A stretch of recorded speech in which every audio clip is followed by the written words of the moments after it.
Good morning guys. Isa na naman cake ang ating gagawin ngayon. So, ang thing na to ay bako. Kasi pareho ng bako ang nagmamayari nito. Tsaka birthday na ngayon. Happy birthday po. Simulan na natin. Kailangan na natin kunin itong cake natin. Ayan. Masarap siya guys. Masarap yung amoy niya. So, ilalagay natin dito sa ating cake board. Ayan. At ilagay natin sa gitna. Para pantay.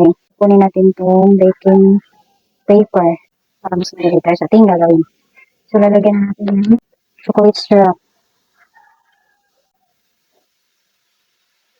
Stir natin para mag-absorb. Lalagyan natin ito ng filling sa gitna.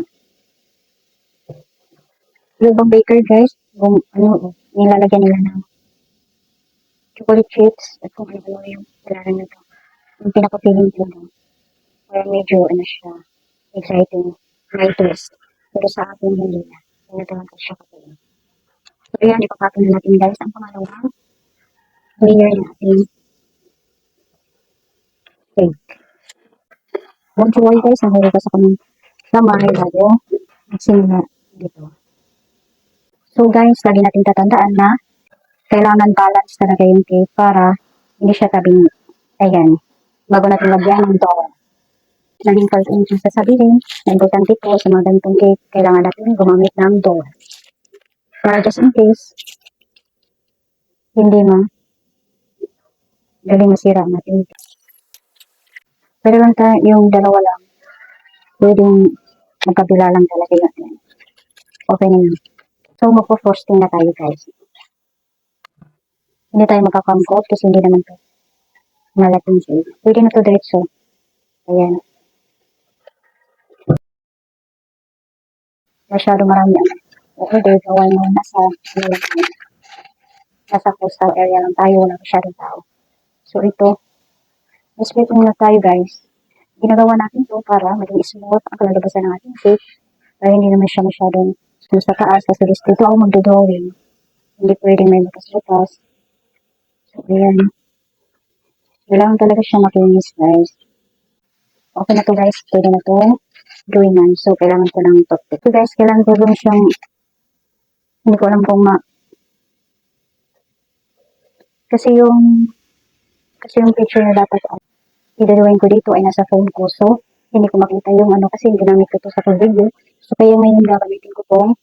Sana ay okay lang yung iba yung design. Hindi ko talaga. Nakalimutan ko pa yung niya. Ito. So, mag-start tayo mag-drawing. So, dito guys, gagamit tayo ng dalawang piping bag tsaka dalawang food color. Yung black tsaka yung dilaw. So, dito natin tutunaran yung dilaw. Lagyan natin ng konting food color at magpo-color din yan. So, shape na natin. Maganda kasi yung color yung dilaw guys. So, dilaw ang halata dyan. Hindi lang makita. So, kailangan natin itong shape na mabuti para yung isa naman guys, lalagyan ko ng black color food color. Pero ayos na to para talagang itim na itim yung kulay ng ating isusulat ko kasi ito. Itong gagamitin ko sa ito dito sa ating piping bag. At ready sa writing. Nalubat yung isa kong microphone. Ilalagay natin ito. Ayusin natin para magsulat tayo. Kailangan guys, walang hangin nakapasok dito sa piping bag para hindi siya magulo. So, ready na to. Ready natin dyan. Ito namang ready lang. So, kailangan ko lang ito ligpit para walang kalat.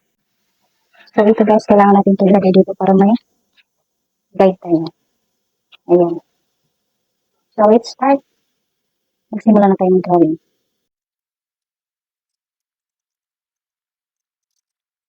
Ito lang upo para ayos natin pag-drawing na natin cake. Kasi may drawing dito sa baba guys, yung cushion. Yung may ganito guys, yung ganito.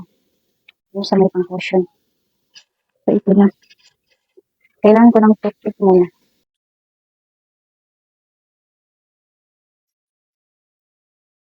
So, guys, kailangan natin kunin yung yung pangalan niya. dagdag decorations nito. Ayan guys. Yung pangalan niya. Okay siya tingnan. So guys, ipapakita ko sa inyo ang design na. So ito guys. Ito na siya. Saka yung dito naman, yung drawing na bakit. Ipapakita ko rin sa inyo. Guys, ito na. Tapos na.